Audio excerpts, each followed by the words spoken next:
Hello everyone, welcome again to Ramanujam school of studies. हम लोगों ने प्रीवियस लेक्चर में सब्स्टिट्यूशन रिएक्शन कौन सा न्यूक्लियोफिलिक न्यूक्लियोफिलिक सब्स्टिट्यूशन देखा था। सब्स्टिट्यूशन इसमें हम लोगों ने दो चीज देखा था कि जो न्यूक्लियोफिलिक सब्स्टिट्यूशन होता है, एक यूनिमॉलिक्यूलर होता है और एक बाइमॉलिक्यूलर होता है। सारे का मैकेनिज्म हम लोगों ने देखा। ठीक है, हमने ये देखा कि इन्वर्जन कैसे होता है।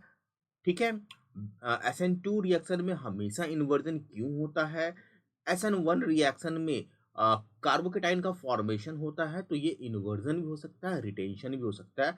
ऑप्टिकली ऑप्टिकली प्रॉपर्टीज ऑफ जो कंपाउंड है हमारा, ऑप्टिकल प्रॉपर्टीज वो भी हम लोगों ने देखा था। प्लेन पोलराइज्ड लाइट को कैसे रोटेट करता है और रोटेट करने के कारण इसको हम ऑप्टिकल आइसोमेरिज्म क्यों कहते हैं। बहुत सारी बातों को हम लोगों ने डिस्कस किया था। आज हम लोग डिस्कस करने वाले हैं elimination reaction. Left hand side में आपको बुक दिख रहा होगा, एनसीईआरटी बेस्ड हम लोग क्लास 12th का प्रिपरेशन कर रहे हैं। आप लोगों को वीडियो अगर अच्छा लग रहा हो तो प्लीज चैनल को जरूर शेयर कीजिए, सब्सक्राइब कीजिए चैनल को, जितना अधिक से अधिक हो सके लाइक कीजिए। एलिमिनेशन रिएक्शन क्या होता है कि अगर हमारे पास कोई अल्काइल हैलाइड है, ध्यान से देखेंगे, अल्काइल हैलाइड कुछ इस तरह से है जिसमें हेलोजन ग्रुप फर्स्ट कार्बन पे और एक हाइड्रोजन सेकेंड कार्बन पे हो, बगल वाले कार्बन पे हो। ठीक है, एक हाइड्रोजन। तो हेलोजन ग्रुप इस तरह के कंपाउंड का जब रिएक्शन हम स्ट्रॉन्ग बेस से करते हैं, क्या कौन से स्ट्रॉन्ग बेस से, सपोज के ओ एच से करते हैं, तो ओ एच क्या है हमारा स्ट्रॉन्ग बेस है। तो स्ट्रॉन्ग बेस, अच्छा इसमें जो हम लोग मीडियम लेंगे वो अल्कोहलिक अल्कोहलिक क्या लेंगे, solution, alcoholic solution of KOH लेंगे। तो एलिमिनेशन रिएक्शन होगा। एलिमिनेशन रिएक्शन कैसे होगा कि सपोज अगर कोई बेस है, एलिमिनेशन रिएक्शन होकर क्या बनाएगा, एक अल्कीन बनेगा। राइट, मतलब एक हेलोजन ग्रुप निकल जाएगा, ये वाला हेलोजन ग्रुप निकल जाएगा और साथ में H भी निकल जाएगा, प्लस हमारा क्या बनेगा, BH बनेगा। ओके, बी क्या है हमारा बेस है। अभी हम बात करते हैं, सपोज ये ओ, जैसे यहाँ पे हम लेंगे KOH है तो ये OH हमारा क्या है, बेस है। इस चीज को भी हम डिस्कस करेंगे। प्लस हैलाइड आयन का फॉर्मेशन होगा X माइनस आयन का। ठीक है, इस तरह के रिएक्शन को हम कहते हैं बीटा एलिमिनेशन। मतलब एलिमिनेट हो रहा है कंपाउंड कंपाउंड से क्या, एक हैलाइड ग्रुप और एक हाइड्रोजन ग्रुप। कैसे होता है देखिए ध्यान से। अगर हमारे पास क्या है, कंपाउंड है। ठीक है, सो अगेन फिर से हम लोग लिख लेते हैं, ये हमारा क्या है, Br है, ये हमारा हाइड्रोजन है। ठीक है, और चार बॉन्ड होगा, चार बॉन्ड यहाँ पे हम लोग कर लेते हैं। ठीक है, तो यहाँ पे अगर हमारे पास कोई बेस है, ठीक है, बेस के पास हमारा क्या होगा, लोन पेयर होगा और एक निगेटिव चार्ज होगा, हाई डेंसिटी होगा। इसका मतलब है इस बेस को रिएक्शन मैकेनिज्म में ये बेस न्यूक्लियोफाइल के जैसा काम करेगा। मतलब ये उस जगह पे हिट करेगा जहां पे पॉजिटिव चार्ज हो। अब अगर हमारा इस तरह का कंपाउंड है तो इस केस में क्या होगा, कार्बन ब्रोमीन के बीच में पोलराइजेशन होगा इलेक्ट्रोनेगेटिविटी के कारण, जिसके कारण इलेक्ट्रॉन कार्बन एटम का, कार्बन और ब्रोमीन का एटम ब्रोमीन की तरफ क्या होगा, शिफ्ट होने लग जाएगा। ओके, और साइमल्टेनियसली ये पोलराइजेशन इस तरफ होगा, ये कार्बन इससे इलेक्ट्रॉन खींचेगा और ये कार्बन कार्बन हाइड्रोजन के बीच में जो इलेक्ट्रॉन है उसको खींचेगा, जिसके कारण इस हाइड्रोजन पे positive charge, delta positive charge develop होगा। उसी टाइम में क्या होगा कि बेस हमारे मीडियम में है, तो ये बेस जो है इस हाइड्रोजन को अपना इलेक्ट्रॉन क्या करेगा, प्रोवाइड करेगा, इलेक्ट्रॉन मूव करेगा इस तरह से। और साइमल्टेनियसली ये कार्बन और ब्रोमीन बॉन्ड ब्रेक होगा, निकल जाएगा। और जो ये बॉन्ड था, ये बॉन्ड का इलेक्ट्रॉन पाई बॉन्ड, क्योंकि ये कार्बन निकलेगा तो धीरे धीरे कार्बोकेटाइन का मतलब इंडिपेंडेंटली बनेगा नहीं, क्योंकि ये E2 मैकेनिज्म है। लेकिन p ऑर्बिटल धीरे धीरे खाली होगा तो बगल वाला जो कार्बन हाइड्रोजन के बगल में जो इलेक्ट्रॉन है वो डबल बॉन्ड बनाएगा। ठीक है, तो ऐसे यहां से एलिमिनेशन हो जाएगा, C डबल बॉन्ड बनेगा। ओके, और ये H और हमारा ये हमारा H, चूंकि H था तो नेट इफेक्ट क्या हो गया कि BH हमारा निकला। ओके, और BH निकलेगा प्लस हैलाइड आयन बनेगा। तो यही यहाँ पे हैलाइड है, तो यहाँ पे ब्रोमीन आयन BH, और ये ब्रोमीन B क्या है, बेस है हमारा, ओके। तो यहाँ पे ब्रोमाइड आयन बना। इस तरह के रिएक्शन को बीटा एलिमिनेशन रिएक्शन कहते हैं। क्यों? क्योंकि ये हमारा कार्बन, ये अगर अल्फा कार्बन है तो ये हमारा बीटा कार्बन कहलाता है, okay. So when A halo alkane with beta hydrogen atom is heated, यहाँ पे हम लोग क्या कर रहे हैं, हीट कर रहे हैं। किसके? Heated with alcoholic solution of potassium hydroxide. किसके साथ? Alcoholic solution of potassium hydroxide, KOH। तो बेस यहाँ पे OH है, okay. There is elimination of hydrogen atom from beta carbon and a halogen atom from alpha carbon. As a result, an alkene is formed as a product. Since beta hydrogen atom is involved in the reaction, in elimination reaction, it is often called beta elimination. तो आपसे अगर question पूछता है कि what do you mean by beta elimination, तो आप आराम से बीटा एलिमिनेशन को डिफाइन कर सकते हैं और समझ भी लिए, ठीक है। अब बेसिकली क्या होता है कि अगर हमारे पास प्रोडक्ट ऐसा हो, रिएक्टेंट ऐसा हो जहां पे पॉसिबिलिटी हो इस तरह का कि एलिमिनेशन दो जगह से हो, मतलब beta hydrogen depending upon the number of beta hydrogen, जैसे आपको समझा रहा हूं, जैसे सपोज CH3 है, ठीक है, CH2 है, ओके, अगेन CH2 है, ओके, उसके बाद CH है, यहाँ पे हमारा Br जुड़ा हुआ है और यहाँ पे हमारा CH ले लेते हैं, जैसे कि हमारे पास CH2 है, ओके। ये कंपाउंड है। अब ध्यान से देखेंगे कि ये हमारा अल्फा है, ठीक है, अल्फा कार्बन है। अल्फा कार्बन के बगल वाला जो हाइड्रोजन कार्बन होगा वो बीटा कार्बन, तो ये हमारा बीटा कार्बन होगा और राइट हैंड साइड में ये भी हमारा बीटा कार्बन होगा। तो अगर इस हाइड्रोजन को हम ऐसे लिखें, कोई दिक्कत है नहीं है, तो ये हमारा बीटा हाइड्रोजन होगा और ये भी हमारा क्या हो जाएगा, बीटा हाइड्रोजन होगा। अब यहाँ पे इस रिएक्शन को अल्कोहलिक KOH के साथ हीट करेंगे, QH के साथ क्या करेंगे, हीट करेंगे।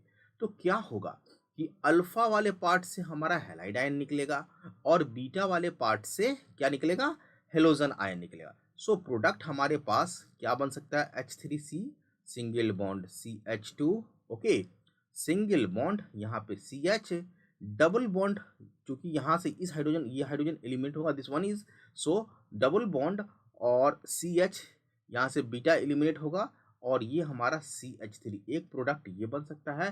प्लस अगर ये बीटा ब्रोमीन और ये बीटा हाइड्रोजन एलिमिनेट हो तो प्रोडक्ट क्या बनेगा, सो CH3C सिंगल बॉन्ड CH2, ये हमारा CH2 ही रहेगा, ये हमारा CH रहेगा और ये हमारा डबल बॉन्ड CH2 रहेगा। तो ध्यान से देखने से आपको पता चलेगा कि ये एक 1 पेंटीन है, 1 पेंटीन 1 इन है, पेंटीन 1 इन, ओके, और ये हमारा पेंटीन 1 इन बन गया और ये हमारा बन जाएगा पेंटीन 2 इन, क्या बन जाएगा, पेंट इन 2 इन, ठीक है, 2 इन, पेंटीन 2 इन, पेंट 2 इन, PENT, पेंट 2 इन, और यहाँ पे पेंट 1 इन, ठीक है, पेंट 1 इन। अब basically which one is major product, तो ध्यान से समझना है इसको कि more stable alkene, more stable alkene, ठीक है, 2 एल्कीन बना, इसमें जो सबसे ज्यादा स्टेबल एल्कीन होगा वही हमारा मेजर प्रोडक्ट होगा, मेजर प्रोडक्ट होगा, ओके, प्रोडक्ट होगा। अब मोर स्टेबल एल्कीन कैसे पता करेंगे, कौन सा एल्कीन मोर स्टेबल एल्कीन है, तो highly branched alkene is more stable, highly branched highly branched at, हम लोग क्या कर सकते हैं, डबल बॉन्ड कर लेंगे, इज मोर स्टेबल। क्यों, अभी इस चीज को हम यहाँ पे कर सकते हैं, अभी हम लोग एक्सप्लेन करेंगे। तो ये वाला प्रोडक्ट हमारा मेजर होगा और ये वाला हमारा क्या हो जाएगा, माइनर प्रोडक्ट होगा। तो क्वेश्चन में आपसे पूछेगा, अब देखिए इस दोनों प्रोडक्ट को हम लोग कैसे देखेंगे, कौन सा ज्यादा है। तो अगर हम डबल बॉन्ड के यूनिट को लिख लें, ठीक है, CHCA, तो ये यहाँ पे CH होगा, नॉट डबल बॉन्ड, तो एक तरफ यहाँ पे H है और एक तरफ यहाँ पे हमारा क्या है, CH3 CH2, और यहाँ पे हमारा CH है और यहाँ पे CH3 इस तरह से लिख लेते हैं। ये भी हमारा सिस और ट्रांस है, तो ये हमारा ट्रांस वाला प्रोडक्ट होगा, ट्रांस होगा, ओके। अब ये हमारा इस डबल बॉन्ड पे एक ग्रुप ये है और एक ग्रुप ये है, 2 अल्काइल ग्रुप है। अगर इस वाले कंपाउंड की बात करें तो ध्यान से देखिए, इस डबल बॉन्ड पे हमारे पास दोनों तरफ हाइड्रोजन है, यहाँ पे हमारा एक तरफ हाइड्रोजन है और एक तरफ ही अल्काइल ग्रुप है, वो भी CH3 CH3 CH2, ओके। सो अब आप ये समझिए कि जो हमारा ये हमारा डबल बॉन्ड है, डबल बॉन्ड में ये कार्बन क्या होता है, हमारा sp2 होता है, ओके। इसका मतलब है, और जो बगल वाला कार्बन है, ये वाला कार्बन जो है ये हमारा sp3 है, ये हमारा कार्बन sp3 है। तो इलेक्ट्रॉन क्या होगा, sp3 से sp2 की तरफ, ये मतलब प्लस आर इफेक्ट को जनरेट करेगा, ठीक है, इंडक्टिव इफेक्ट को, समझ में आ रहा है, इंडक्टिव इफेक्ट को जनरेट करेगा। तो क्या होगा, जो इलेक्ट्रॉन है ये इलेक्ट्रॉन पुश होगा, मतलब कहने का मतलब है कि ये जो डबल बॉन्ड है ज़्यादा क्या हो गया, ज़्यादा इस पे क्या हो गया, अल्काइल ग्रुप हो गया, ज़्यादा ब्रांच्ड हम लोग इसको कह सकते हैं, ठीक है। तो ये ज़्यादा स्टेबल होगा, लेकिन इस केस में ये sp2 है, इसको इलेक्ट्रॉन देने वाला सिर्फ एक ही ग्रुप है, दूसरा क्या है हमारा, कहीं भी अल्काइल ग्रुप नहीं है, तो ये कम स्टेबल होगा। तो जितना ज़्यादा ब्रांच्ड वन होगा, वो जितना ज़्यादा स्टेबल एल्कीन होगा, वही एल्कीन बनेगा। देखिए, if there is a possibility of formation of more than one alkene due to availability of more than one alpha hydrogen, usually one alkene is formed as the major product. These form part of a pattern first observed by Russian chemist Alexander Jetsev, also known as Setjev rule। तो आपसे सेटजेव rule पूछ सकता है, ठीक है। ये कहता है, in dehydrohalogenation reaction the preferred product is that alkene which has greater number of alkyl group attached to doubly bonded carbon। तो यहाँ पे जितना ज़्यादा अल्काइल ग्रुप जुड़ा होगा डबली बॉन्डेड कार्बन से, वो ज़्यादा उतना ही ज़्यादा वही प्रोडक्ट ज़्यादा मेजर प्रोडक्ट हो, वही प्रोडक्ट ज़्यादा बनेगा, ठीक है। एग्जांपल समझ में आ गया। अब रिएक्शन अगर आपके पास आता है तो रिएक्शन के हिसाब से भी हम लोग काम करेंगे। चलिए, अब नेक्स्ट है यहाँ पे एलिमिनेशन वर्सेस सब्स्टिट्यूशन। तो आपके पास क्वेश्चन ये पूछेगा कि इसमें आपका कोई ये दे दिया, क्या कहते हैं, कंपाउंड दे दिया, और किस में एलिमिनेशन होगा और किस में सब्स्टिट्यूशन होगा। सो एलिमिनेशन वर्सेस सब्स्टिट्यूशन, बेसिकली अगर हम एलिमिनेशन की बात करें या सब्स्टिट्यूशन की बात करें, तो दोनों के केस में क्या हो रहा है, बेस यूज हो रहा है। ध्यान रखना है क्या यूज हो रहा है, दोनों के केस में बेस। तो अगर सब्स्टिट्यूशन कब होगा, जब हमारा बेस मॉडरेट होगा या वीक होगा, ओके, समझ में आ रहा है। और जो हमारा अल्काइल हैलाइड है वो प्राइमरी होगा, ठीक है, प्राइमरी अल्काइल हैलाइड होना चाहिए, अल्काइल हैलाइड। तो मेजर प्रोडक्ट क्या होगा हमारा, सब्स्टिट्यूशन वाला होगा, ओके। और बेस जो होना चाहिए वो क्या होना चाहिए, मॉडरेट होना चाहिए, ज़्यादा स्ट्रांग नहीं होना चाहिए, मॉडरेट होना चाहिए। एलिमिनेशन में कब होगा जनरली, जब हमारा primary alkyl halide 3 degree alkyl halide हो, अल्काइल हैलाइड हो, ठीक है, और बेस स्ट्रांग बेस होना चाहिए, स्ट्रांग बेस होना चाहिए। और थोड़ा सा इसमें हीट कर सकते हैं, इसमें लो टेम्परेचर रख सकते हैं, ठीक है। ऐसा क्यों होगा, क्योंकि जब हमारा अल्काइल हैलाइड प्राइमरी होगा तो और बेस हमारा मॉडरेट होगा, लो टेम्परेचर पे ये SN2 रिएक्शन को फेवर करेगा। लेकिन एलिमिनेशन के केस में, ठीक है, अगर हमारा बेस क्या है, स्ट्रांग है और 3 डिग्री है अल्काइल हैलाइड, तो ये हमारा एलिमिनेशन को फेवर करेगा, एलिमिनेशन को, ठीक है। साथ में अगर कार्बोकेटाइन का फॉर्मेशन हो रहा है, क्या कार्बोकेटाइन का फॉर्मेशन हो रहा है, तब उस केस में सब्स्टिट्यूशन SN1 रिएक्शन होगा, ठीक है, SN1 रिएक्शन होगा कार्बोकेटाइन फॉर्मेशन में, ठीक है। जब फॉर्मेशन अगर कार्बोकेटाइन का होगा, तो ये एक कंपटीशन चलता है किसमें, E1 एलिमिनेशन 1 में, एलिमिनेशन 2 में, SN1 में और SN1 रिएक्शन में और SN2, ये चारों रिएक्शन में कंपटीशन चलता है कि कौन सा प्रोडक्ट बनेगा। क्योंकि चारों रिएक्शन में अगर आप देखेंगे रिएक्शन मीडियम, तो लगभग जो कैरेक्टरिस्टिक्स रिएक्टेंट है और जो हमारा सॉल्वेंट है, वो डिसाइड करता है कि कौन सा रिएक्शन होगा। चलिए, a chemical reaction is a result of competition, it is a race that who won by the fastest runner runner, ठीक है, एक रेस है।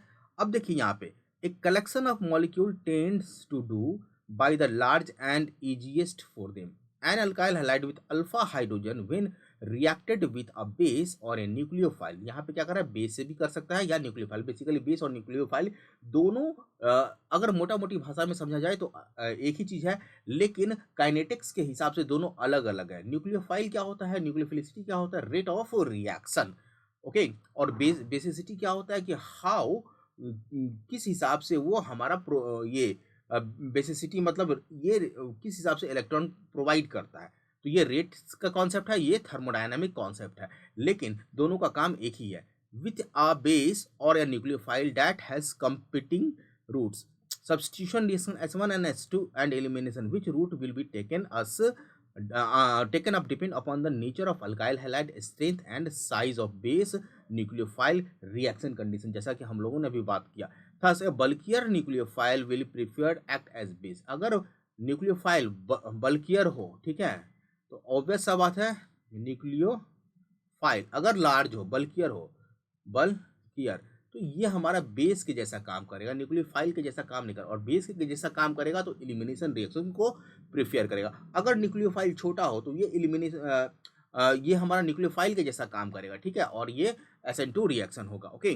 Thus, a bulkier nucleophile will prefer to act as a base and abstract a proton rather than approach to a tetravalent carbon atom steric region के कारण, and vice versa. Similarly, a primary alkyl halide will prefer SN2 reaction, a secondary alkyl halide, okay, SN2 or elimination reaction depending upon the strength of base and nucleophile and tertiary halide.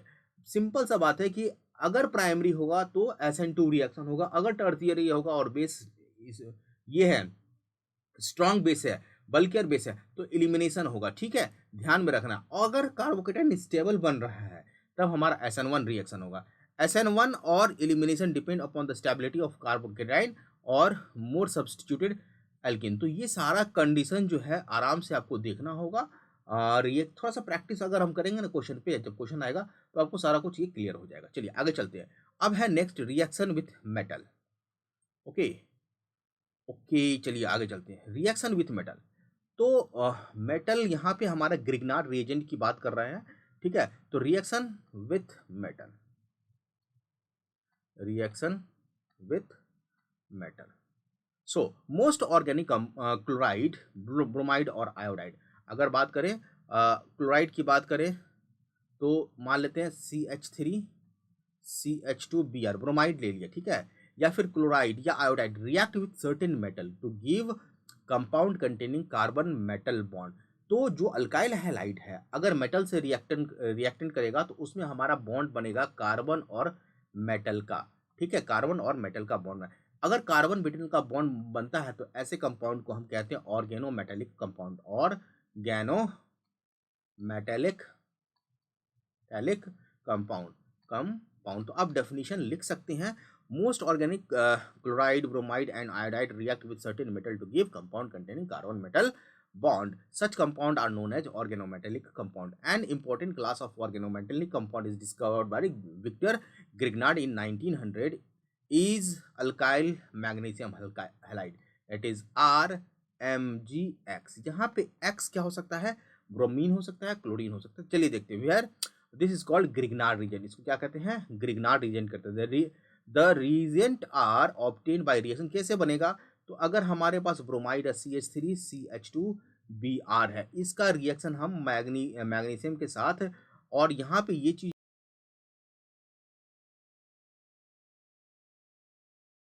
तो reaction कर लेगा magnesium, ठीक है।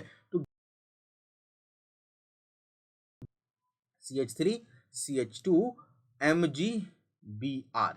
आप यहाँ पे ध्यान से देखिए कि कार्बन और मैग्नीशियम जो कि मेटल है इसके बीच में क्या बन गया, हमारा बॉन्ड बन गया, ठीक है, इसलिए इसको हम ऑर्गेनोमेटेलिक कंपाउंड कहेंगे।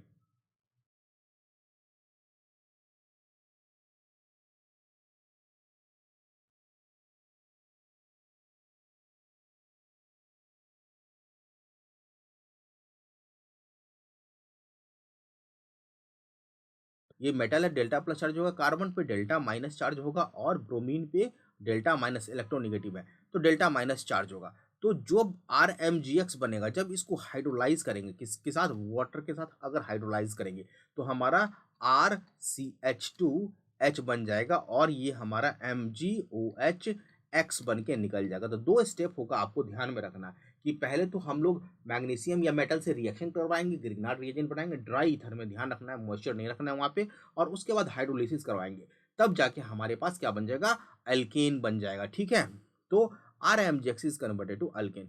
It is therefore necessary to avoid even trace of moisture from Grignard reagent.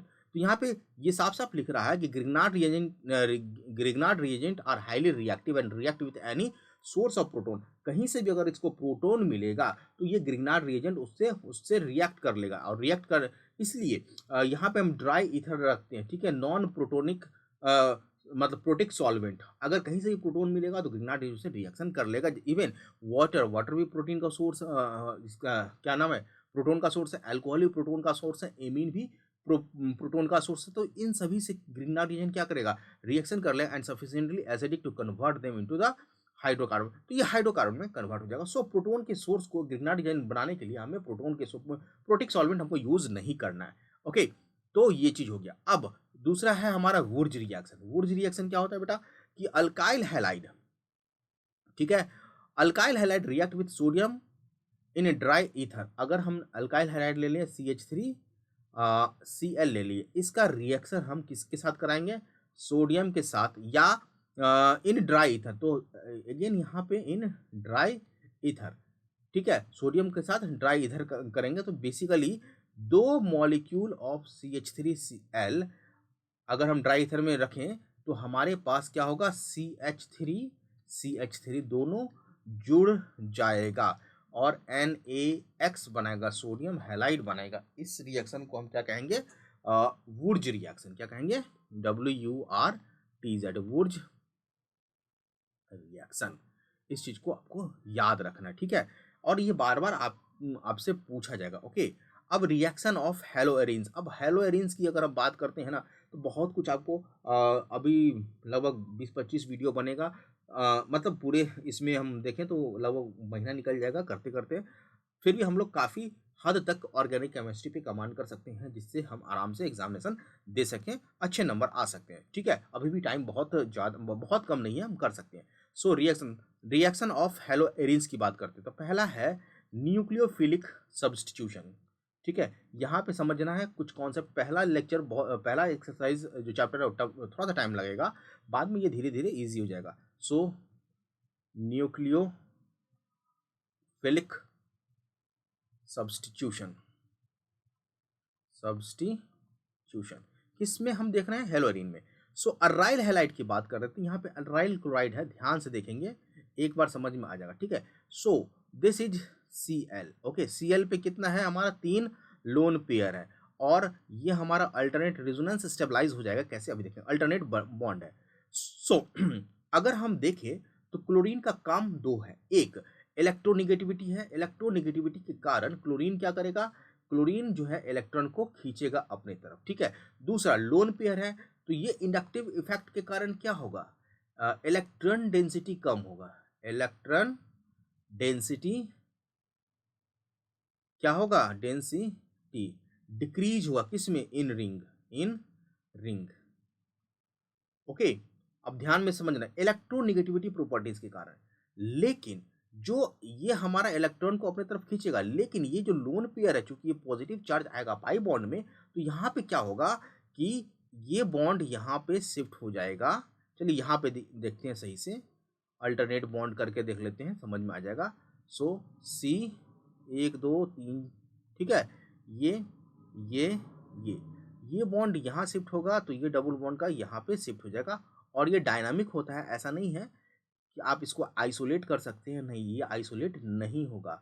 ठीक है, तो बेसिकली क्लोरीन के बीच में क्या बन जाएगा, डबल बॉन्ड बन जाएगा। ठीक है, एक लोन पे डबल बॉन्ड में आ जाएगा, और यहाँ पे हमारा क्या आ गया, माइनस चार्ज आ जाएगा। ठीक है, और माइनस चार्ज आने के बाद ये हमारा डबल बॉन्ड है, ये ऐसा रहेगा। अब ये डबल बॉन्ड यहाँ पे आएगा, और ये जो माइनस डबल बॉन्ड का चार्ज है वो इस वाले कार्बन पे आएगा। ध्यान देखना है, आपको सारा कुछ समझ में आएगा। ओके, सो यहाँ से ये हमारा डबल बॉन्ड है सी एल, यहाँ क्लोरीन है ना, सी एल होगा, यहाँ पे 2 लोन पेयर अभी भी है और यहाँ पे ये डबल बॉन्ड हो गया, यहाँ पे नेगेटिव चार्ज और यहाँ पे डबल बॉन्ड। अगेन ये नेगेटिव चार्ज यहाँ पे आएगा और ये डबल बॉन्ड का नेगेटिव चार्ज यहाँ पे ये इस पे शिफ्ट हो जाएगा, ठीक है। So we can write here further, इसको ऐसे लिख सकते हैं, ध्यान से समझना है। ओके, सो वी कैन, यहाँ पे डबल बॉन्ड अभी नहीं बनेगा, so we have okay C double bond, C L है, डबल बॉन्ड, 2 लोन पेयर ले लेते हैं, ये बॉन्ड यहाँ आ गया, ये बॉन्ड यहाँ आ गया और ये नेगेटिव चार्ज यहाँ आ गया। अब ये नेगेटिव चार्ज यहाँ पे डबल बॉन्ड बनाएगा, अगेन रिजोनेटिंग स्ट्रक्चर आएगा। तो यहाँ पे बेसिकली रिजोनेटिंग स्ट्रक्चर में क्या हो रहा है, इलेक्ट्रॉन का मूवमेंट हो रहा है, देयर इज नो मतलब कनेक्शन सेम है, इलेक्ट्रॉन का मूवमेंट हो रहा है। अब जब यहाँ आएगा तो ये डबल बॉन्ड यहाँ बनेगा और ये फिर वापस यहाँ आ जाएगा, तो क्लोरीन पे 3 लोन पेयर आ गया, समझ में आ रहा है, और यहाँ पे डबल बॉन्ड आ गया, यहाँ पे डबल बॉन्ड आ गया, यहाँ पे डबल।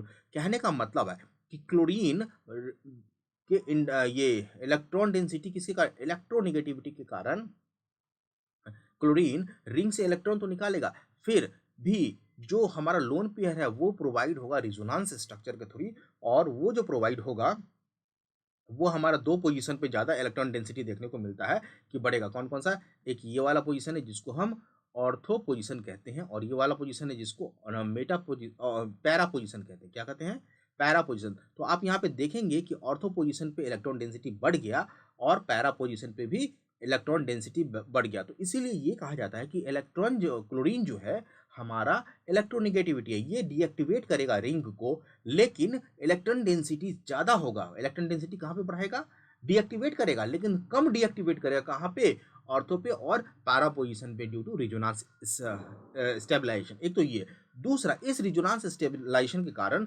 यहाँ पे अगर आप देखेंगे कार्बन और क्लोरीन के बीच में पार्शियल डबल बॉन्ड आ जाएगा। क्या हो जाएगा, कार्बन क्लोरीन के बीच में पार्शियल डबल बॉन्ड आ जाएगा, डबल बॉन्ड का कैरेक्टर आ जाएगा, जिसके कारण ये sp2 हाइब्रिडाइज्ड कार्बन हो जाता है, ठीक है। डबल बॉन्ड हो गया तो यहाँ पे आप SN2 रिएक्शन या SN1 रिएक्शन नहीं कर सकते हैं, ठीक है, क्योंकि SN1 या SN2 रिएक्शन के लिए हमें sp3 हाइब्रिडाइज्ड कार्बन होना चाहिए। तो क्यों नहीं जाएगा ये न्यूक्लियोफिलिक सब्स्टिट्यूशन में, आपको समझ में आ गया। और क्यों क्लोरीन ऑर्थो पैरा डायरेक्टर होता है जबकि ऑर्थो पैरा डायरेक्टर, तो ये भी समझ में आ गया, लेकिन ये डीएक्टिवेट करता है ग्रुप को। तो बहुत सारे क्वेश्चन आपको समझ में आ गए होंगे।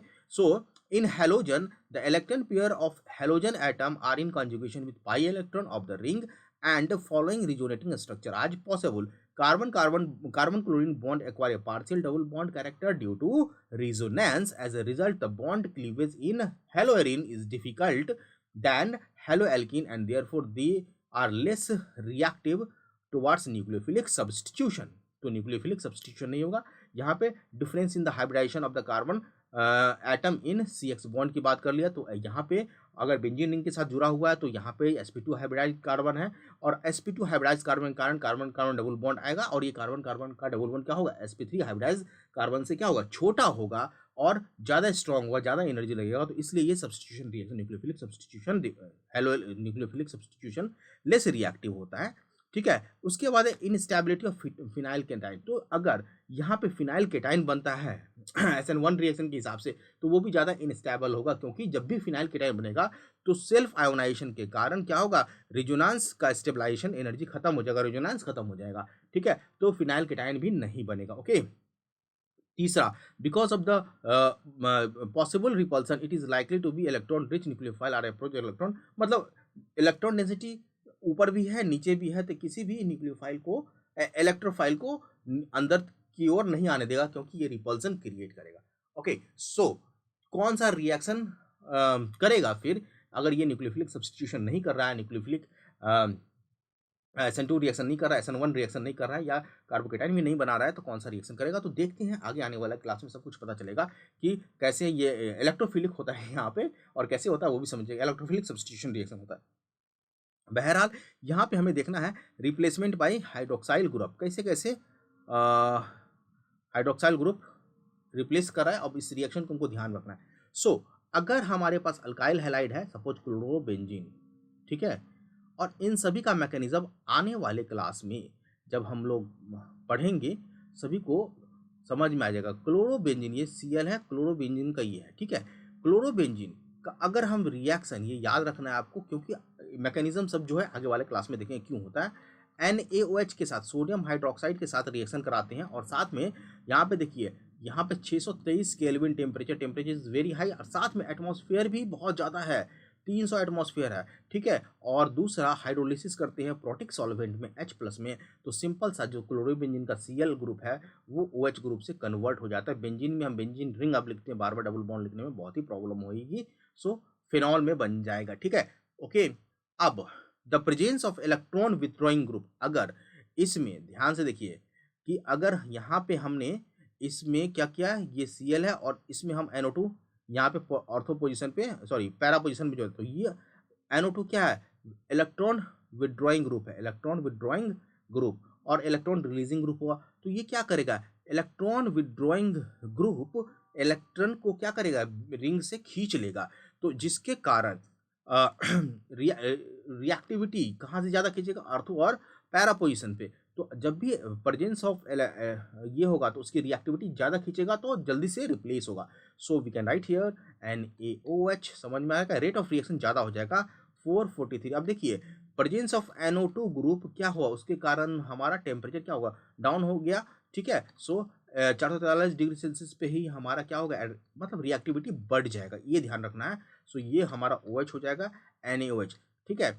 तो अगर इलेक्ट्रो विथड्रॉइंग ग्रुप है ग्रुप में, तो रेट ऑफ रिएक्शन ये जो इस कन्वर्जन में क्या होगा, इंक्रीज हो जाएगा, ठीक है। अगर दो ग्रुप अगर जोड़ दिए, ध्यान से देखेंगे, ये बेंजीन है, सपोज यहाँ पे Cl है, यहाँ पे NO2 है और यहाँ पे NO2 है, तो अब रेट ऑफ रिएक्शन और भी फास्ट होगा। इसका मतलब है कि टेम्परेचर क्या हो जाएगा, कम हो जाएगा। अगर सेम हमको कंडीशन में चाहिए तो यहाँ पे 368 केल्विन पे ही हमारा रिएक्शन हो जाएगा, H2O प्लस H3O+ करेंगे यहाँ पे। So we have OH converted into, sorry Cl converted into OH, लेकिन टेम्परेचर रिएक्शन और फास्ट हो जाएगा, यहाँ पे NO2 और यहाँ पे NO2 है। So presence of electron withdrawing group at ortho and para position increase the reactivity of haloarenes. अब यहाँ पे एक और है कि ये चीज जो है बहुत ही हाई है, देखिए ध्यान से, 3 ग्रुप है और सिर्फ वार्म करना, अगर 3 नाइट्रो ग्रुप है, सिर्फ हम इसको मिला के हल्का सा शेक कर देंगे, वार्म कर देंगे, हल्का सा वार्म करना है, तो ये ClNO2 NO2 और NO2 हल्का सा क्या करना है, सिर्फ वार्म करना है, रूम टेम्परेचर मान ली 40 डिग्री सेल्सियस करना है, हमारा क्या बन जाएगा, जो Cl ग्रुप है वो हमारा रिप्लेस हो जाएगा OH ग्रुप से, और बाकी एच सच ग्रुप वहीं पे रहेगा जहाँ पे था, ऑर्थो मेटा और ऑर्थो है पैरा पोजीशन में, लेकिन 3 है।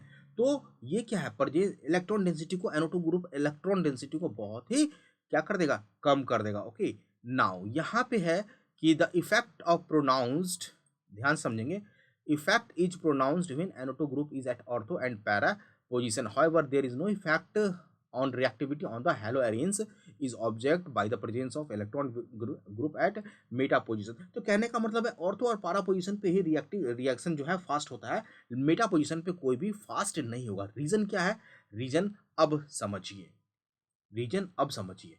सपोज कि हमारे पास क्या है, NO2 ग्रुप है, देखिए ध्यान से, इलेक्ट्रॉन विड्रॉइंग ग्रुप हम बात करते हैं, ये हमारा Cl है और यहाँ पे हमें डबल बॉन्ड के हिसाब से काम करना पड़ेगा, जिसमें हमें रिजोनेंस दिखाना पड़ेगा, और ये हमारा NO2 है। NO2 को हम एक ग्रुप ले लेते हैं, इलेक्ट्रॉन विड्रॉइंग ग्रुप, तो ये क्या करेगा, इलेक्ट्रॉन को अपनी तरफ इस तरफ खींचेगा, ठीक है।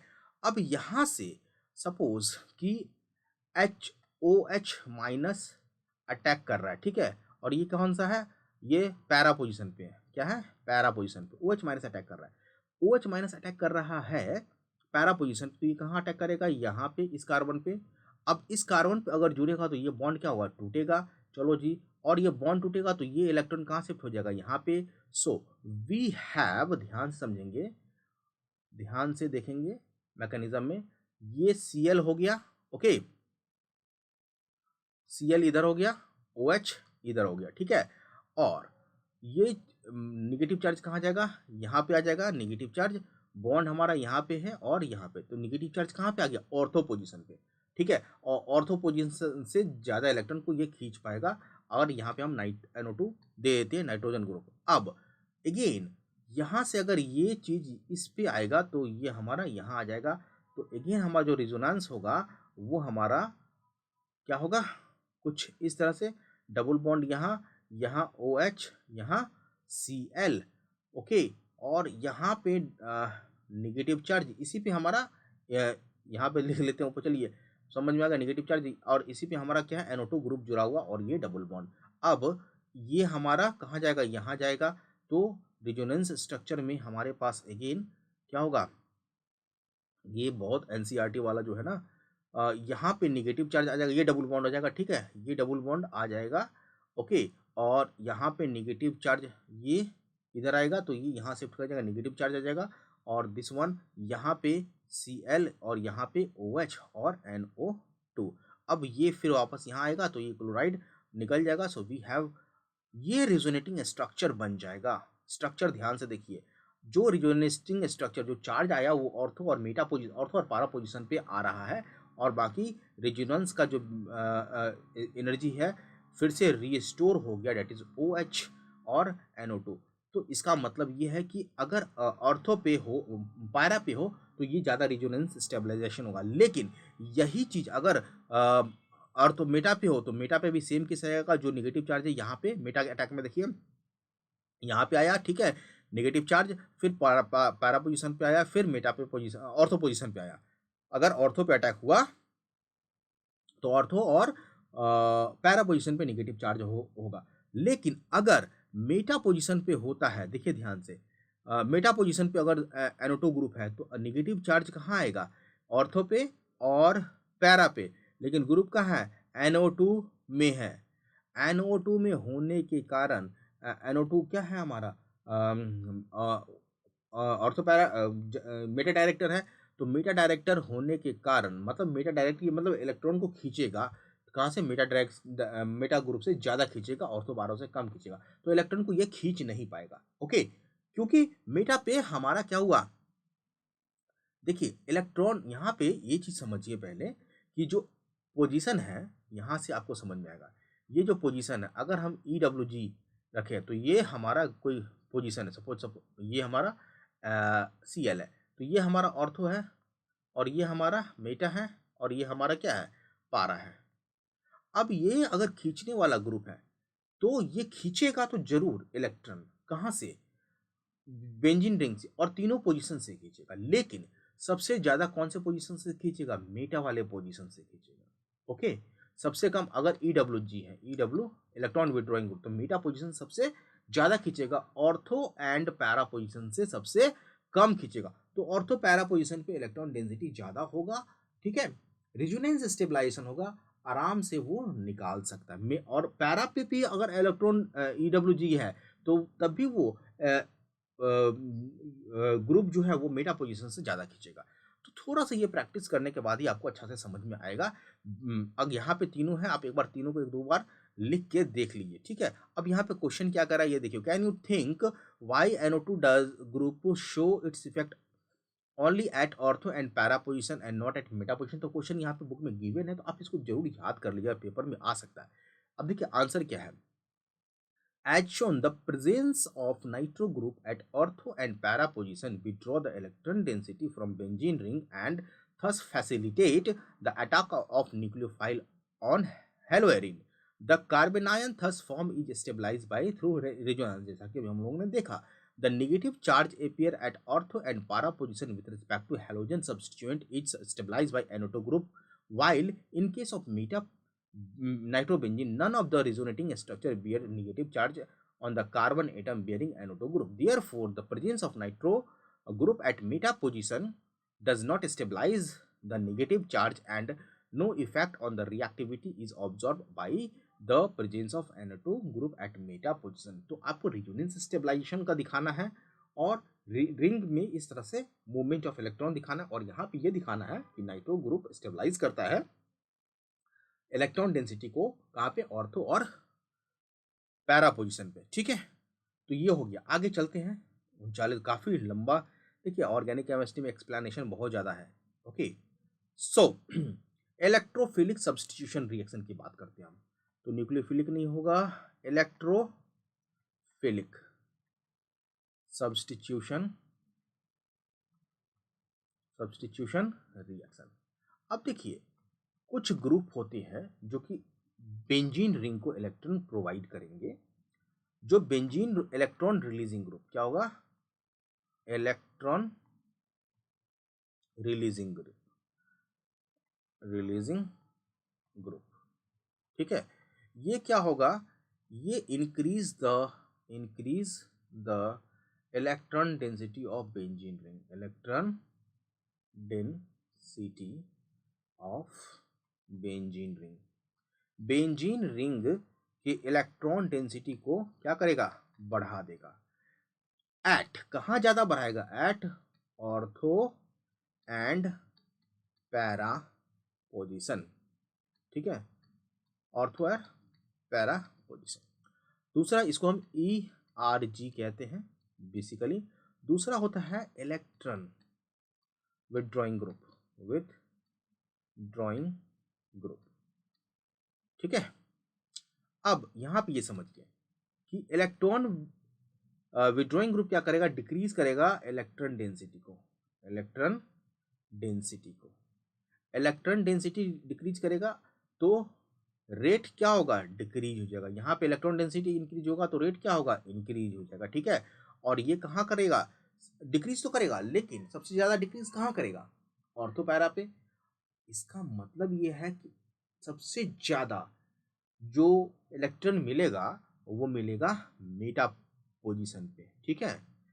तीनों पोजीशन से इलेक्ट्रॉन खींचा, लेकिन सबसे ज्यादा ऑर्थो और पैरा से खींचेगा, मेटा से कम खींचेगा। मतलब क्या है कि मेटा पे ज्यादा इलेक्ट्रॉन होगा, और मेटा पोजीशन पे ज्यादा इलेक्ट्रॉन होने के कारण जो हमारा इलेक्ट्रोफाइल है मेटा पे आके अटैक करेगा। इलेक्ट्रोफाइल कहाँ अटैक करेगा, वहीं अटैक करेगा जहां पे ज्यादा उसे इलेक्ट्रॉन मिलेगा, ठीक है। चलो जी, अब सबसे पहला है हेलोजिनेशन, फर्स्ट है हेलोजिनेशन में हमारा सपोज क्लोरीन है, ठीक है। अब इसको ये चीज हम लोग एक्सप्लेन कर चुके हैं कि क्लोरीन जो हेलोजन होता है वो हमारा इलेक्ट्रॉन विथड्रॉइंग ग्रुप है, ठीक है। रिजोनेंस के कारण, सॉरी, इंडक्टिव इफेक्ट के कारण ये बेंजीन से रिंग निकालेगा, लेकिन जो इसके बेंजीन रिंग से इलेक्ट्रॉन निकालेगा, लेकिन जो इसके पास लोन पेयर है, इस लोन पेयर के कारण ये बेंजीन रिंग को इलेक्ट्रॉन फीड भी करेगा, लेकिन सबसे ज्यादा कहाँ करेगा, ऑर्थो और पैरा पे। सबसे ज्यादा इलेक्ट्रॉन डेंसिटी कहाँ बढ़ेगा, ऑर्थो और पैरा पे। इसके कारण क्लोरीन ऑर्थो पैरा डायरेक्टर होता है।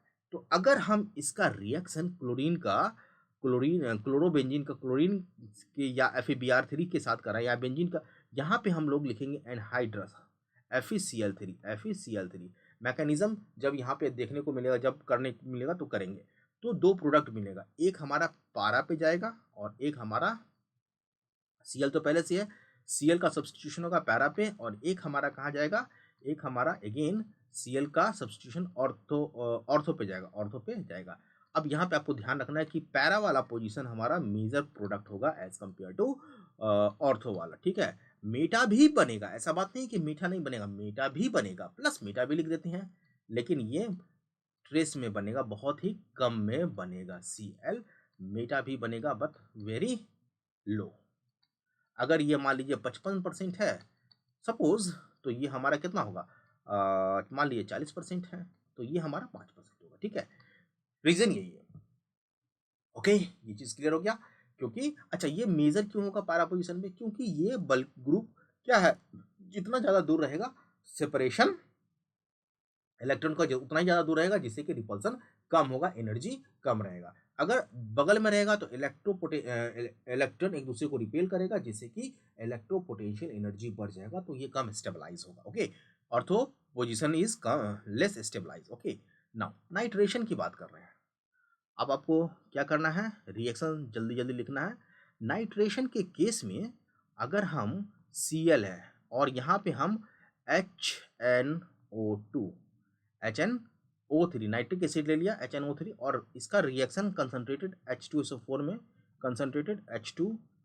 में करेंगे, ठीक है। तो हमें दो प्रोडक्ट मिलेगा, अगेन मेजर और माइनर Cl, और मेजर क्या हो जाएगा हमारा नाइट्रेशन NO2, और प्लस माइनर क्या हो जाएगा, यहाँ पे जगह कम है बट आपको माइनर क्या कम हो जाएगा, ये Cl, और यहाँ पे सॉरी ऑर्थो पे आएगा NO2, मेटा पे नहीं आएगा, ओके, मेटा वाला नहीं लिखेंगे। तीसरा है सल्फोनेशन।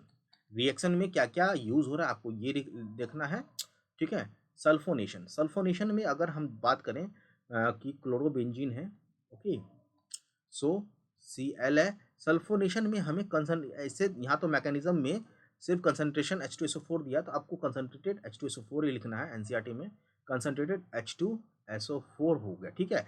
इसको हम थोड़ा सा हीट करेंगे, सो वी हैव सल्फोनेशन के केस में प्रोडक्ट बनेगा ClSO3H ऑर्थो पे प्लस Cl Cl सॉरी ये मेटा पे, ये मेटा मेजर होगा, पहले हम मेजर प्रोडक्ट लिखते हैं, और ये हमारा SO3H क्या पे बनेगा और ये हमारा मेटा मैं बोल रहा हूँ, ये है पारा पोजीशन, ठीक है, और ये है ऑर्थो पोजीशन, ठीक है। पारा पे ज़्यादा बनेगा क्योंकि रिपल्सन कम होगा। फ्रीडल क्राफ्ट रिएक्शन, फोर्थ क्या है, Friedel Crafts reaction. Again pen paper लेके बैठिए आप। So we have benzene, chlorobenzene, और इसका रिएक्शन हम CH3Cl, और यहाँ पे ध्यान में रखना कि यहाँ पे again anhydrous AlCl3, anhydrous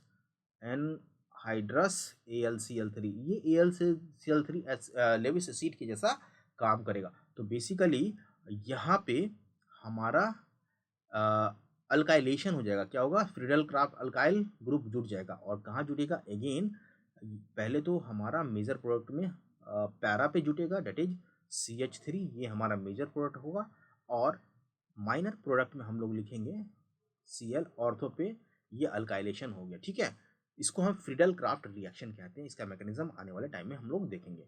fifth है हमारा अगेन एनहाइड्रिक CH कीटोन ग्रुप यहाँ पे इंट्रोड्यूस हो रहा है, सो फ्रीडल क्राफ्ट रिएक्शन में ही यही आएगा। सो H3C डबल बॉन्ड O, यहाँ पे Cl, कंडीशन क्या हो गया, एनहाइड्रस AlCl3।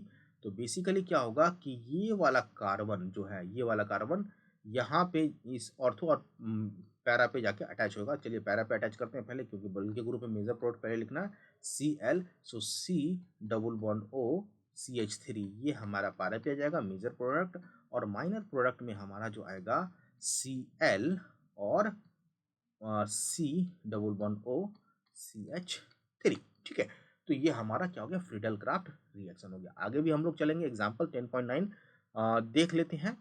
ये क्वेश्चन कह रहा है although chlorine is an electron withdrawing group, chlorine क्या है, इलेक्ट्रॉन विड्रॉइंग ग्रुप है, yet it is ortho and para directing in nucleophilic in electrophilic aromatic substitution why. तो आंसर यहाँ पे आपको लिखा हुआ है, एक्सप्लेन हम लोग पहले ही कर चुके हैं, ठीक है, ओके, तो आप यहाँ से कर सकते हैं।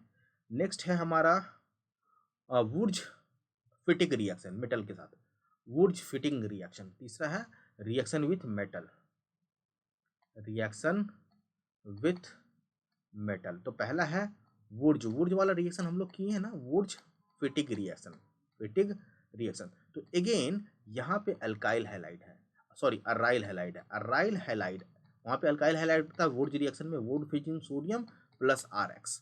तो एक अराइल हैलाइड है, एक अल्काइल हैलाइड है, ठीक है।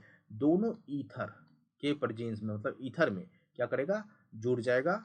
ये इंपॉर्टेंट है कार्बन कार्बन बॉन्ड फॉर्मेशन के लिए, वुड फिटिंग रिएक्शन यहाँ पे जुड़ जाएगा, ठीक है। जैसे वहाँ पे अल्केन में जुड़ा था, RR जुड़ रहा था, यहाँ पे एक अराइल ग्रुप और एक अल्काइल ग्रुप जुड़ गया, ठीक है। और फिटिक रिएक्शन क्या होता है, फिटिक रिएक्शन, फिटिक रिएक्शन, ठीक है। फिटिक रिएक्शन में क्या होगा कि aryl halide two molecule of aryl halide, ठीक है, जुड़ जाएंगे, इसको हम फिटिक रिएक्शन कहेंगे, ठीक है, और सोडियम और ईथर, ठीक है। तो बेसिकली यहाँ पे डाइबेंजीन वाला टाइप बन जाएगा, ठीक है, ओके। ये सिंगल बॉन्ड इस तरह से दो RR जैसे जुड़ा था वैसे ही बेंजीन रिंग दो जुड़ जाएंगे, तो ये हमारा बन जाएगा, ठीक है। और बेसिकली ध्यान रखना कि सोडियम है और यहाँ पे ईथर है, वाटर मॉलिक्यूल प्रोटिक सॉल्वेंट नहीं है, this is called Fittig reaction. I hope यहाँ तक क्लियर हो गया होगा।